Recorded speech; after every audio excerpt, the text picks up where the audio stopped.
ঢাকা বিশ্ববিদ্যালয়ের শিক্ষার্থী ও ছাত্রদল নেতা শাহরিয়ার আলম সাম্য হত্যার প্রকৃত আসামিদের গ্রেপ্তারে 48 ঘন্টার আলটিমেটাম দিয়েছেন শিক্ষার্থীরা। প্রায় 1.5 ঘন্টা শাহবাগ থানা ঘেরাওয়ের পর এই আলটিমেটাম দেন তারা।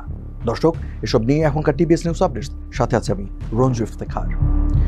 আজ 16 মে শুক্রবার বেলা 11টার দিকে রাজু ভাস্কর্যের সামনে জড়ো হয় শিক্ষার্থীদের একটি দল। দুপুর 11:15টার দিকে তারা শাহবাগ থানা ঘেরাও করেন। বেলা 1:30টা পর্যন্ত তারা সেখানে অবস্থান করেন। বাংলাদেশের সাধারণ ছাত্র সমাজের ব্যানারে তারা শাহবাগ থানার সামনে অবস্থান নেন। শাহরিয়ার হত্যার সব আসামিকে অবিলম্বে গ্রেপ্তার, সুষ্ঠু বিচার ও নিরাপদ ক্যাম্পাসের দাবিতে এই কর্মসূচি পালন করেন তারা। শাহরিয়ার হত্যার 72 ঘন্টা পেরিয়ে গেলেও তাকে যে ছুরিকাঘাত করেছিল তাকে গ্রেপ্তার করা হয়নি জানিয়ে শিক্ষার্থীরা বলেন, তারা কারো ওপর হামলা বা পদত্যাগের দাবি জানিয়ে আসেননি, প্রধান আসামি গ্রেপ্তার ও বিচারের দাবি নিয়ে এসেছেন। পরে শিক্ষক শিক্ষার্থীদের সমন্বয়ে আন্দোলনকারীদের একটি প্রতিনিধি দল শাহবাগ থানায় যায়। এরপর শিক্ষার্থীরা আলটিমেটাম দিয়ে শাহবাগ থানা থেকে ক্যাম্পাসের দিকে চলে যান।